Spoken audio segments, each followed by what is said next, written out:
মেঘলা দিনে সকাল ৬টা থেকে ১১টার মধ্যে বাসি কাজ, রান্না, সমস্ত ঘরের কাজ এভাবেই স্টেপ বাই স্টেপ করি। রাধে রাধে বন্ধুরা, কেমন আছো তোমরা সবাই? আশা করি ভীষণ ভালো আছো। আমরাও কিন্তু খুব ভালো আছি। আজকে হচ্ছে রবিবার, তোমাদের সাথে নিয়ে আজকের ব্লগটা শুরু করছি। সাথে থাকো, আজকের ব্লগটা তোমাদের খুব ভালো লাগবে। সকালবেলা উঠে আগে ঠাকুরকে প্রণাম করে তারপরে ঘরের প্রত্যেকটা জানলা দরজাগুলো খুলে দিচ্ছিলাম। তো সকালবেলা উঠে না ঠাকুরকে প্রণাম করে সকালটা শুরু করলে তো ভীষণ ভালো হয়। তো প্রত্যেকটা দিনই কিন্তু আমি ঘরের ঠাকুরকে প্রণাম করে তবেই কাজকর্ম শুরু করি, কিন্তু প্রতিদিন তোমাদের সাথে আর শেয়ার করা হয়ে ওঠে না। তো যাই হোক, এদিকে ঘরের জানলাগুলো খুলে দিলাম, বাকি ঘরে রান্নাঘরের ওই দিকটাও খোলা হয়েছে, মেন দরজাটাও খোলা হয়ে গেছে। খুলে তারপরে চলে আসলাম এদিকে এই যে বিছানাটা ঝাড়তে। তো বিছানার উপরে যে ল্যাপটপগুলো আছে না, এগুলো আর সরাচ্ছি না। কেন বলো তো, বাবার না প্রত্যেক দিন হচ্ছে মহাভারত দেখার একটা অভ্যাস হয়ে গেছে, প্রতিদিন মহাভারত দেখে। তো সেই জন্য ল্যাপটপটা বিছানায় আপাতত রাখা আছে। তো ও সবসময় সরানো নড়ানো বাচ্চা, তো কখন ফেলে দিবে, কারণ টেবিলেই তো সবসময় থাকে। তো যদি ফেলে দেয় সেই জন্য বিছানার ওপরেই রাখা আছে, কারণ ও প্রত্যেকটা দিনই দেখে। আর সকালবেলা তো এখন সময় পায় না, ঘুম থেকে উঠে ব্রাশ করে খেয়ে পড়তে বসতে হয়। তো সকালবেলা পায় না, স্কুল থেকে আসে বিকেলবেলা তখন দেখে। আর আজকে যেহেতু রবিবার, ছুটির দিন আছে, পড়াশুনো বাদ দিয়ে সারাদিনই প্রায় সময় আছে ওকে দেখানোর জন্য, মানে ওর দেখার জন্য। তো সেই জন্য আজকে আর সরালাম না, ওখানেই রেখে দিলাম, কারণ ও একটু পরে আবার চালিয়ে শুরু করে দেবে, কারণ পড়াশুনো শেষ করলে আবার শুরু করবে। আর সকালবেলার টাইমটা তো বাবানের পাপাই বাবানকে পড়ায়, যেহেতু আমি সময় পাই না কাজের চাপে। তো সেই জন্য বাবানের পাপা বাবানকে সকালবেলা করে প্রত্যেক দিন পড়াতে বসে, আমি শুধু রাতে করেই পড়াই। তো যাই হোক, কালকে রাতে কিন্তু মাথায় দিয়েছি তেল, আজকে আবার শ্যাম্পু করব। তো তেলটা একদম বেশি দেওয়া হয়ে গেছে, চিপচিপ করছে। আর তার মধ্যে এই যে মেঘলা মেঘলা ওয়েদারটা করছে, কারণ দুপুরবেলা হালকা পাতলা একটু বৃষ্টিও হয়েছিল, সাথে আবার কিছু কাপড়ও কাচবো। অনেক দিন কাপড় কাচা হয়নি, কারণ এই বৃষ্টি বৃষ্টি করে না শুধু জামা কাপড়গুলো জড়ো করেই রাখা হয়েছে, কিন্তু কাচা হয়নি। তো আজকে না একটু মেঘলা মেঘলা করছিল সকালবেলা ঠিকই, তারপরও না কেচে দিয়েছি। আর কতদিন এভাবে জড়ো করে রাখবো বলো? তো সেই জন্য না আজকে একদম কেচেই দিয়েছিলাম। কিন্তু মেঘলা মেঘলা করলেও দুপুরবেলা না কয়েক ফোঁটা বৃষ্টি হয়েছিল, ফোঁটা ফোঁটা একটু বৃষ্টি পড়লো, তারপরে আবার থেমে গেল। হালকা পাতলা রোদ উঠেছিল ঠিকই, কিন্তু ওই রোদে না জামা কাপড়গুলো বেশ শুকিয়ে গেছিলো। আর ছাদে দিলে না হাওয়া বাতাসেই শুকিয়ে যায়, একটু হালকা রোদ উঠলেই না ছাদে জামা কাপড় শুকোতে একদমই সময় লাগে না। তো সেই জন্য তো রাতে করে বিনুনি করে শুয়েছিলাম। তো তারপরে আর সকালবেলা উঠে আর চুলটা খুলিনি, ভাবলাম কি যে স্নান করার সময় তো শ্যাম্পু করে নেব, এখন আর চুলটা কি খুলবো, তো বিনুনিই থাক। তারপরে তো শ্যাম্পু করতেই হবে একটু পরে, রাতে করেই তেল দিলে ভালো হয়, নইলে সারাদিন তেল রাখতে না একদম ভালো লাগে না। আর তার মধ্যে সকালবেলা করে তো স্নান করি, তো সকালবেলায় শ্যাম্পু করা হয়, তো সেই কারণে রাতে করে তেল দিয়েছি, সারা রাত রেখে তারপরে হচ্ছে শ্যাম্পু করে নেব স্নান করার সময়। তো এই যে সকালবেলার যে কাজকর্মগুলো থাকে প্রতিদিন একই রকমই তো রুটিন থাকে সকালবেলা যারা বাড়িতে কাজকর্ম করে। আর সকালবেলা এই ঘর বাড়ি গোছানো, বিছানা গোছানো, তারপরে ঘর বাড়ি ঝাড় দেওয়া, ঘর বাড়ি মোছা, এই ছাড়া তো আর নতুন কোনো কাজ থাকে না, এগুলোই কাজ থাকে। তো সেইটাই করছি প্রতিদিনের মতো, সকালবেলা উঠে বিছানা গোছানো আর সাথে ঘর বাড়ি ঝাড় দেওয়া আর হচ্ছে ঘর মোছা, এগুলো যেমন প্রতিদিনের কাজকর্ম থাকে সেরকমভাবেই আজকেও সেভাবেই করছি। তো দুটো ঘর তো ভালো করে ঝাড় দিলাম, দিয়ে তারপরে হচ্ছে এখন ডাইনিংটা ঝাড় দিচ্ছি। ডাইনিংটা ঝাড় দিয়ে এই সাইডগুলো ঝাড় দেবো, দিয়ে তারপরে আবার ঘর মুছবো। তো সকালবেলায় বাবা না যে তাড়াতাড়ি উঠে পড়েছে, আমার সাথেই উঠেছে আজকে। প্রত্যেক দিন বলতে পারো একটু ঘুমিয়ে থাকে অনেকটা সময় ধরে, কিন্তু আজকে আর ঘুমায়নি, সকাল সকালই উঠে পড়েছে। তো সেই জন্য সবাই মিলে আজকে উঠে পড়া হয়েছে। তো উঠেই কাজে লেগে পড়েছি একদম। তো বাবান হচ্ছে ব্রাশ করা হয়ে গেছে বাবানের, তো বাবান ব্রাশ করলে তারপর হচ্ছে ঘরে গেল। এদিকে আমি হচ্ছে সকালবেলা উঠে ঘর বাড়ি ঝাড় দিয়ে এখন উঠোনটা ঝাড় দিচ্ছি। তো দেখো পরিষ্কার লাগছে, আর জানো তো আর আকাশের দিকে তাকায় না, পুরো মেঘলা মেঘলা লাগছে, মনে হয় এই বোধহয় বৃষ্টি আসবে, কিন্তু বৃষ্টি হয়নি ঠিকই, ভালোই হলো, নইলে আমার জামা কাপড়গুলো একদমই শুকোতো না। কারণ হচ্ছে অনেক দিন পর আজকে জামা কাপড় কাচতে যাচ্ছি, আবার তারপর যদি না শুকায় তখন কি আর ভালো লাগে বলো? তো যাই হোক, এইদিকে দেখো উঠানটা খুব ভালো করে ঝাড় দিয়েছি, দিয়ে আর এই কদিনের বৃষ্টিতে না পুরো উঠানটা একদম শ্যাওলা পড়ে গেছে। ওই সাইডটা তো বেশি পড়েছে, এই সাইডটা একটু কম পড়েছে সামনের দিকটা। আর এতদিন একটানা বৃষ্টি হলে না তার জন্য শ্যাওলা পড়ে গেছে, একদিন ভালো করে ঘষে ঘষে উঠাতে হবে শ্যাওলাগুলো। তো যাই হোক, এদিকে এখন ঘরটা ভালো করে মুছে নিই, ঘরটা মোছা হয়ে গেলে বাকি কাজগুলো করব। তো যাই হোক, ঘর মুছতে মুছতে কিছু দিদিভাইদের কমেন্টগুলো পড়ি। উত্তরা কান্নার ব্লগ থেকে বলেছে, তোমার ঠাকুর ঘরটা যেমন সুন্দর সেরকম তোমার পুজো করার পদ্ধতিটাও খুব ভালো লাগলো। থ্যাংক ইউ দিদিভাই এত সুন্দর করে বলার জন্য। মনামি দিদিভাই বলেছে তুমি লাইভে এসেছিলে, আমি তোমাকে 3টে কমেন্ট করেছিলাম, উত্তর দেওয়ার জন্য অনেক অনেক ভালোবাসা। আমি মনামি। তো থ্যাংক ইউ দিদিভাই, এত সুন্দর করে বললাম। আমি কিন্তু সবার কমেন্টই পড়েছি, হয়তো দুটো একটা বাদ পড়ে গেছে।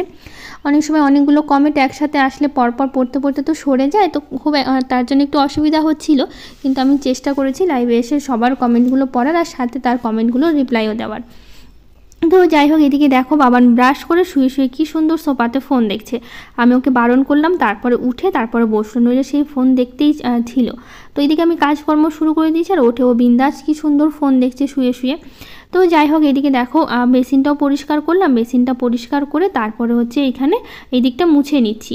তো অনেকটা বকা দেওয়ার পরে তবে ফোনটা রাখলো। আসলে বাচ্চারা না এই ফোন পেলে আর কিছু চায় না, সব সময় ফোন ফোন আর ফোন। ফোন পেলেই হলো, যখনই একটু ফাঁকা পেয়ে যায়। আর এদিকে দেখা যায় আমি কাজে ব্যস্ত আছি, কিছু বলছে না আমাকে, সঙ্গে সঙ্গে ফোন নিয়ে বসে গেল।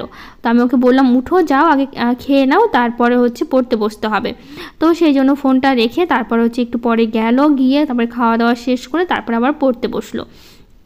তো যাই হোক, এইদিকে দেখো আমি হচ্ছে ঘরগুলো মোছা হয়ে গেছে, এখন সিঁড়ির তলাটা মুছে নিচ্ছি। মুছে তারপরে হচ্ছে দরজার সামনেটা মুছবো। তো এইদিকে প্রত্যেকটা ঘর যা যা ছিল মোছার মতো সব কিছুই কিন্তু আমি মুছে নিয়েছি। নিয়ে তারপরে এটা মানে সামনেরটা মুছে তারপরে আবার হচ্ছে যাব স্নান করতে। আর সাথে কিন্তু আমি অনেকগুলো জামা কাপড় সকালবেলায় ভিজিয়ে রেখেছিলাম, যাতে স্নানের সময় কেচে নিতে পারি। তো একবারে স্নান করে দেখো জামা কাপড় দুটো বালতি জামা কাপড় ভরে কেচে নিয়েছি, কারণ অনেক দিন পর কাচলাম। তো জামা কাপড়গুলো একটু বেশি পরিমাণেই হয়েছে আজকে। তারপরে স্নান করেছি, সাথে শ্যাম্পু করেছি, তারপরে জামা কাপড় নিয়ে চলে আসলাম ছাদে। তারপরে ছাদে মেলে দেবো। দেখো এত বেলা হয়ে গেছে কিন্তু এখনও রোদ ওঠেনি, মেঘলা মেঘলা করছে। তো দেখা যাক, পরে তো রোদ উঠেছিল হালকা পাতলা, ওতেই শুকিয়ে গেছিলো। তো অনেকগুলো জামা কাপড় কয়েকদিন ধরে কাচা হচ্ছিল না, তো জড়ো হয়েছিল, তার মধ্যে দুটো একটা করে তো মাঝে মধ্যে একটু ধুয়ে কেচে দিয়েছিলাম বৃষ্টির মধ্যেও, কারণ অত জামা কাপড় জড়ো করে রাখলে আর তার মধ্যে প্রতিদিনে পরাগুলো হয়, ওগুলো তো ধুতেই হবে। তো ওগুলো শুধুমাত্র ধুয়ে দিয়েছিলাম। আর এতদিন ধরে না আমাদের এখানে শুধু বৃষ্টিই হয়েছিল। তো আজকে আকাশটা মানে আজকেই বলতে পারো বৃষ্টি হয়নি, কিন্তু হয়নি সেটা না, দুপুরবেলা কয়েক ফোঁটা পড়েছিল, কিন্তু সেরকম হয়নি। একটু ফোঁটা ফোঁটা রোদের মধ্যে বৃষ্টি হয় না, ওই রকম একটু হয়েছিল, তারপরে আর হয়নি। তো যাই হোক, আজকে রবিবার দেখে বাবানের স্কুল ড্রেসগুলোও কেচে দিয়েছি। তো নীল আর সাদা দুটো ড্রেস যেহেতু বাবানের, একটা হচ্ছে প্রীতির জন্য, শনিবার করে তো যায় সাদা ড্রেস পরে, আর বাকি দিনগুলো নীল ড্রেস পরেই যেতে হয়। তো যেদিন পিটি হয় সেদিন হচ্ছে সাদা ড্রেস পরে শুধু যেতে হয়।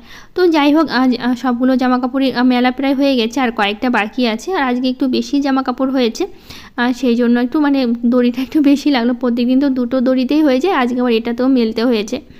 তো যাই হোক, এখানে সবারই আছে, আমার বাবানের পাপা বাবানের আছে। আর শাশুড়ি মায়ের তো সেরকম জামা কাপড় বলতে গেলে প্রতিদিন তো নাইটিই পরে। তো নাইটি হচ্ছে প্রতিদিনের নাইটিটা প্রতিদিন স্নানের সময় ধুয়ে দেওয়া হয়, তো সেই জন্য এক্সট্রা করে সেরকম কিছু নেই। শুধু পাল্টানোর মধ্যে বেড কভার, ওটা তো আর প্রতিদিন হয় না, শুধু মাঝে মধ্যে করা হয়। তো যাই হোক, এদিকে জামা কাপড়গুলো কেচে চলে যাব ঠাকুর ঘরে। তারপরে চলে আসলাম ঠাকুর ঘরে, এদিকে পুজো দেবো। তো ঠাকুরকে পরিষ্কার, ঠাকুরের আসন আর ঠাকুর ঘরটা খুব ভালো করে কিন্তু আমি মুছে নিয়েছি। নিয়ে আর ফুল তোলাও হয়ে গেছে, অনেকগুলো ফুল তুলে নিয়ে এসেছি, কারণ না গাছে এত ফুল ফুটে আর অনেক ফুল তুলতে ভালোও লাগে। তো সেই জন্য সব রকমের ফুল তুলে নিয়ে এসেছি। আর আজকে অনেক দিন পর না বলতে পারো নয়নতারা ফুল তুলেছি, কারণ নয়নতারা ফুল সেরকমভাবে তোলাই হয় না, কারণ গাছে এত ফুল থাকে না, নয়নতারা ফুল তোলার প্রয়োজনই মানে হয়ে ওঠে না। কারণ এদিকে মানে জবা ফুল আর সাদা ফুলগুলো তুলতে তুলতে একদম পুরো ঝুড়ি ভরে যায়। তো সেই জন্য আর সেরকমভাবে ফুল তোলা হয় না নয়নতারাগুলো। তো আজকে আবার কি মনে হলো অনেকগুলো নয়নতারাও তুললাম। আর নয়নতারা ফুলগুলো দেখতে কিন্তু ভীষণ ভালো লাগে। তো যাই হোক, এদিকে দেখো ঠাকুরকে ফুল দিয়ে অনেক সুন্দর করে সাজিয়ে দিয়েছে। আর আজকে অনেকগুলো ফুলও বেশি হয়েছিল ঠাকুরকে দেওয়ার পর। তো সেই জন্য একটু ঠাকুরের আসন দিয়ে মানে সামনে দিয়ে একটু ফুল দিয়ে দিয়েছি, সাদা ফুলগুলো দিয়ে। আর অনেক ফুল দিয়ে সাজালে ভালোও লাগে দেখতে। তো যাই হোক, এদিকে পুজোটা দিলাম, দিয়ে তারপরে যাব হচ্ছে আবার হচ্ছে তুলসী মন্দিরে, কারণ ওখানেও জল দিতে হবে।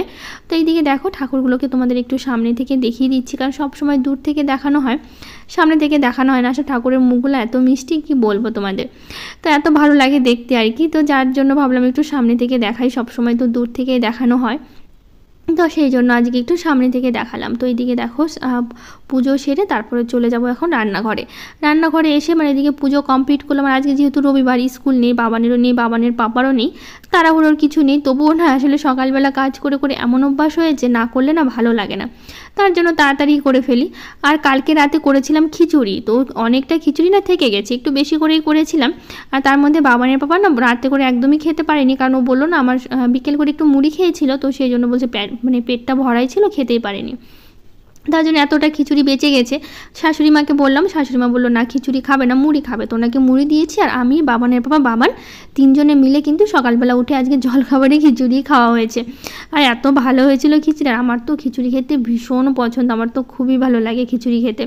তো সেই জন্য তিনজনে মিলেই খিচুড়ি সকালবেলা উঠেই আজকে আর কিছু খাওয়া হয়নি, আম্মুরিও ছিল, কিছু খাওয়া হয়নি। আর তার মধ্যে ছুটির দিন টিফিন করা হয়, মানে টিফিন কিছু না কিছু বানানো হয়, কিন্তু আজকেও সেটা করিনি কারণ খিচুড়ি ছিল দেখে। তো সকালবেলায় অল্প অল্প করে তিনজনেই খিচুড়ি খেয়ে নিয়েছি। নিয়ে তারপরে বাবানের পর একটু গেছিলো বাজার থেকে নিয়ে এসে এই যে ছোটো মাছগুলো, তো ছোটো মাছ রান্না করবো। আর কালকে করেছিলাম ডাল, তো ডাল কিছুটা থেকে গিয়েছিলো, তো সেই জন্য আজকে আর ডাল করবো না, ছোটো মাছ আর পাটের শাক করবো। তো ছোটো মাছ করবো দেখে ভাবলাম একটু ডাঁটা তুলে নিয়ে আসা, ছোটো মাছের ডাঁটা দিলে কিন্তু ভীষণ ভালো লাগে খেতে। তো সেই জন্য এই যে দুটো ডাঁটা তুললাম, তুলে তারপরে চলে আসলাম পাট শাক তুলতে। আর পাট শাক গাছগুলো এত বড় হয়ে যাচ্ছে দিন দিন, কি বলবো। আর এই দিকের বড়গুলো ছিল, এটা তো একবার কেটে দেওয়া হয়েছিল, মাঝখান থেকে কেটে দেওয়ার কারণে ছোটো ছোটো আবার পাতা বেরোচ্ছে। তো পাট শাকগুলো তুলে আজকে ছোটো মাছ রান্না করবো, আর পাট শাক করবো, এই দিয়ে হচ্ছে আজকে খাওয়া দাওয়া। যেহেতু কালকের ডাল আছে আর ডাল করতে হবে না। আসলে বাবানের বাবা, বাবান দুজনেই না শুকনো খাবার খেতে পারে না, বাবানের বাবা তো খেতেই পারে না, ওকে সবসময় ঝোল ডাল কিছু না কিছু দিতেই হবে। আর ছোটো মাছের ঝোল খেতে তো একদম ভালো লাগে না। তো সেই জন্য ভাবলাম ডাল যেহেতু আছে একটুখানি, ডাল আর করবো না, ডাল দিয়ে হয়ে যাবে।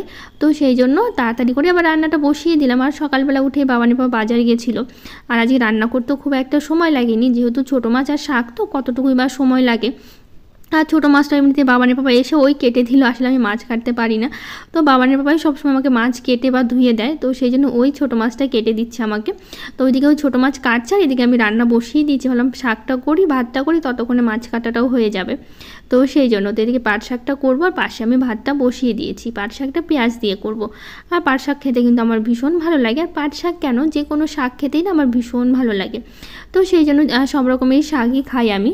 তো যাই হোক, এখন কিছু দিদিভাইদের কমেন্টগুলো পড়ি। রুমাস ফ্যামিলি থেকে বলেছে, প্রথম দেখলাম ভিডিও, আপু খুব সুন্দর করে সাজিয়ে গুছিয়ে নিলে, থ্যাংক ইউ দিদিভাই।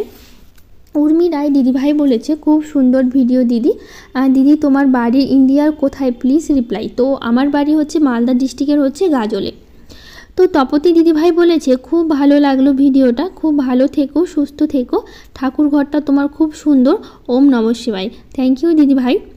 তো সোমা বিউটিফুল ব্লগ থেকে দিদিভাই বলেছে, রাধে রাধে বন্ধু, পুরো ভিডিওটা দেখলাম, খুব খুব ভালো ভিডিও হয়েছে, থ্যাংক ইউ দিদিভাই, রাধে রাধে। তো যাই হোক, এদিকে দেখো ছোটো মাছের জন্য আমি সবজিটা কেটে নিচ্ছি। তো ডাঁটা, আলু, পটল এগুলো দিয়ে আজকে ছোটো মাছটা করব। তো সেই জন্য পাট শাকটা তো হয়ে গেছে, নামিয়ে নিয়েছে। আর এদিকে দেখো মাছটাও বাবানের বাবা কেটে ধুয়ে পরিষ্কার করে আমাকে দিয়েছে। তো এখন মাছটা হচ্ছে ভালো করে ভেজে নেব। আর এদিকে ভাত আর পাট শাকটা কিন্তু নামিয়ে নিয়েছি, হয়ে গেছে এর মাঝে। আর সকাল সকালই বাজারে গেছিলো, তো সেই জন্য সকাল সকালই রান্নাটা বসিয়ে দিলাম, কারণ হচ্ছে সেই রান্না তো করতে হবে, পরে আর কি করব, ভাবলাম সকাল সকালই করে নিই, তাহলে যখন খিদে পাবে তখন খাওয়া যাবে। আসলে সকালবেলায় রান্না করে করে অভ্যাস হয়ে গেছি, তো দুপুরবেলা না রান্না করতে আমার একদমই ভালো লাগে না, তো সেই জন্য সকালবেলা উঠেই রান্না করি। আর এর মধ্যে কিন্তু পেঁয়াজও দিয়েছি আমি। তো দেখো আলু, পটল, ডাঁটা একটু লবণ হলুদ দিয়ে না ভালো করে একটু ভাজা ভাজা করব, করে তারপর এর মধ্যে একটু করলা দেবো, আর সাথে দেবো হচ্ছে টমেটো। আর করলা দিলেও কিন্তু বেশ লাগে ছোটো মাছ খেতে। তো করলাটা এত আগে দেবো না, একটু পরে দেবো, কারণ এত আগে দিলে না ভাজা ভাজা হয়ে যাবে, আর তাড়াতাড়ি সেদ্ধ হয়ে যাবে, গলে তখন তিতা হয়ে যাবে। তো সেই জন্য একটু পরে দেবো, যাতে সবজিটা আর কিছুক্ষণ ভাজা ভাজা হোক। তারপরে তো দেখো এর মধ্যে টমেটো আর করলা কিন্তু আমি দিয়ে দিয়েছি, কিছুক্ষণ ভেজে তারপরে এর মধ্যে দিলাম জল দিয়ে, তো এইদিকে ফুটতে দেবো। তো এইদিকে সবজিটা সেদ্ধ হোক, ততক্ষণে কিছুটা আম খাই। আসলে সকালবেলা আম খাওয়া হয়নি, আর প্রত্যেক দিন আম খাওয়া হচ্ছে। তো দেখো অনেকগুলো আম কেটে নিয়েছি। তো আমগুলো আমি আর বাবানের বাবা বসে বসে অনেকক্ষণ ধরে আমগুলো খাচ্ছিলাম, এদিকে তরকারিটাও সেদ্ধ হচ্ছিলো আর আমগুলো খাচ্ছিলাম। তো দেখো তরকারিটা প্রায় সেদ্ধ হয়ে গেছে, সবজিগুলো তার মধ্যে দিয়ে দিলাম। এখন ছোটো মাছগুলো দিয়ে আরও কিছুক্ষণ ঢেকে রাখবো, ঢেকে রেখে তারপরে হচ্ছে অনেকক্ষণ ঢেকে রাখার পর তারপরে হচ্ছে নামিয়ে নেব। তো আরও কিছুক্ষণ হবে সবজিটা। তো যাই হোক, এদিকে দেখো তাহলে ওইদিকে সবজিটা হোক, ততক্ষণে ভাবলাম যে যে বাসনগুলো হয়েছে, কারণ সকালবেলা খিচুড়ি খাওয়া হয়েছে, আম খাওয়া হয়েছে, বাসনগুলো সেরকম করে ধোয়া হয়নি, দুটো একটা থেকেই গেছে। তো সেই জন্য সেই বাসনগুলো একবারে ধুয়ে রাখছি। তো যাই হোক, হোমমেকার সাবিনা ব্লগ থেকে বলেছে সোফার কভারগুলো খুব সুন্দর হয়েছে দিদি, আর পুরো ভিডিওটা লাইক দিয়ে দেখে নিলাম, খুব ভালো লাগলো, থ্যাংক ইউ দিদি ভাই। আর রিম্পা সাহা দিদিভাই বলেছে বোন তোমার সোফার কভারটা খুব সুন্দর হয়েছে, কোথা থেকে নিয়েছো, মিশো থেকে? তো না, মিশো থেকে না, আমি ফ্লিপকার্ট থেকে নিয়েছি।